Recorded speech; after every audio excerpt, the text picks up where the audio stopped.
Hello students, myself Mrs. Sonia Saxena and I am your science teacher. So let's start our topic class 9 science for English medium chapter 1. The name of this chapter is matter in our surrounding. What is surrounding? Whatever physical existence around us, that is surrounding. Whatever things around us like chair, pen, pencil, board, scale, this is matter. So we call surrounding universe because there is no limitation of surrounding, so we use the word in place of surrounding universe word. Surrounding के place पर हम universe word भी use कर सकते हैं कि universe तक हमें जो भी थिंग्स दिखाई दे रही है उसी को हम बोलेंगे मैटर, और वही फिजिकल एग्जिस्टेंस होगा हमारा surrounding. So we can say that matter everything in our surrounding.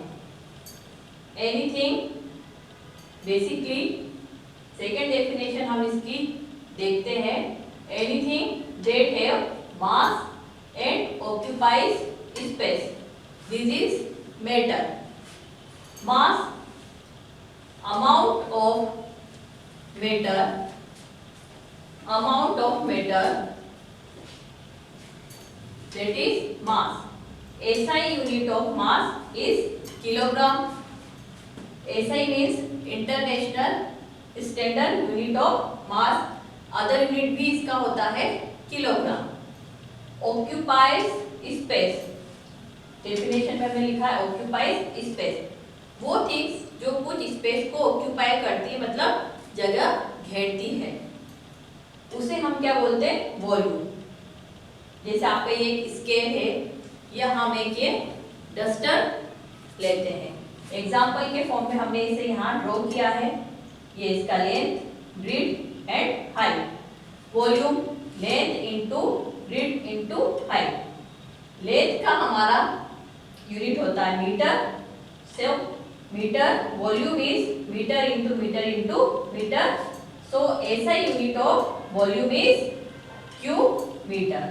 So we can say that basic definition of matter is matter have mass and volume.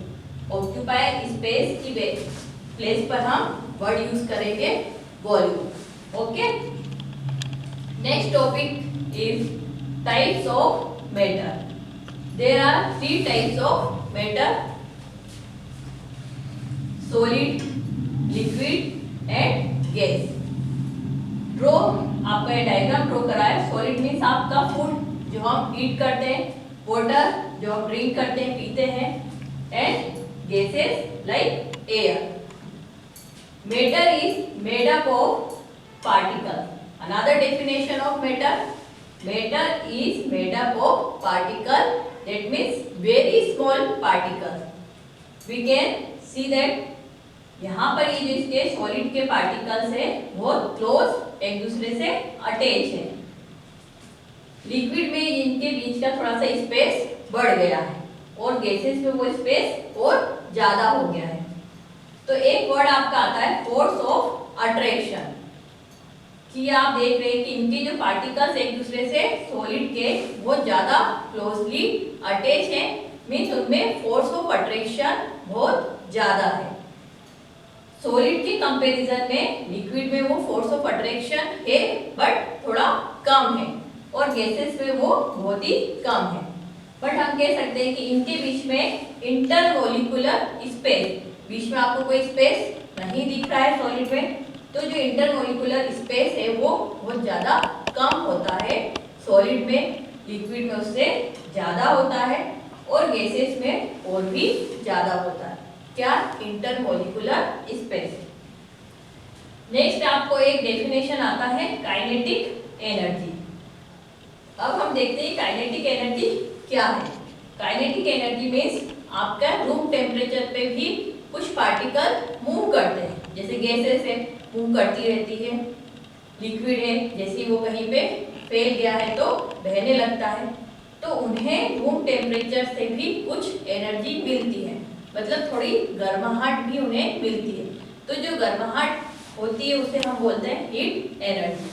तो पार्टिकल्स में जब इंक्रीज इन टेम्परेचर, मतलब जब उनमें temperature increase होता है तो kinetic energy क्या होता है, वो भी इंक्रीज होगी।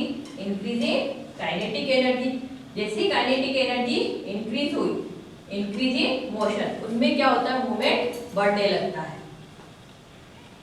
Decrease force of attraction, force of attraction को शॉर्ट फॉर्म में लिखा है FOA।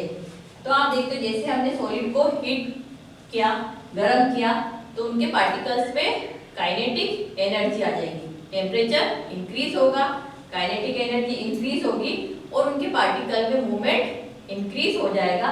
बट इनके पार्टिकल क्या होंगे, दूर दूर जाने लगेंगे, मीन्स फोर्स ऑफ अट्रैक्शन उनके पार्टिकल्स में बहुत ज्यादा हो जाएगा। फोर्स ऑफ अट्रैक्शन उनके पार्टिकल्स में बहुत कम हो जाएगा, ज्यादा नहीं होगा, डिक्रीज हो जाएगा, तो ये मूव करेंगे। तो इसी कारण से क्या होता है, मेटर के 3 टाइप्स होते हैं, सॉलिड, लिक्विड एंड गैसेस। ये सभी पार्टिकल्स है, इन पार्टिकल्स के अरेंजमेंट के कारण ही मेटर को 3 टाइप्स में डिवाइड किया गया है।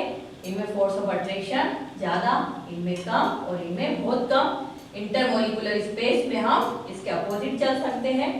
इंटरमोलिकुलर स्पेस गैसेस में सबसे ज्यादा, लिक्विड में सबसे कम एंड सॉलिड में सबसे कम होता है। तो ये आपको इसके बाद अगले वीडियो में हम आगे आपको कुछ डेफिनेशन और देखनी है, वो हम नेक्स्ट वीडियो में देखेंगे। इस पर आपको एक नोट भी तैयार करना है और आप बुक में से भी इसकी रीडिंग करें। Okay, thank you.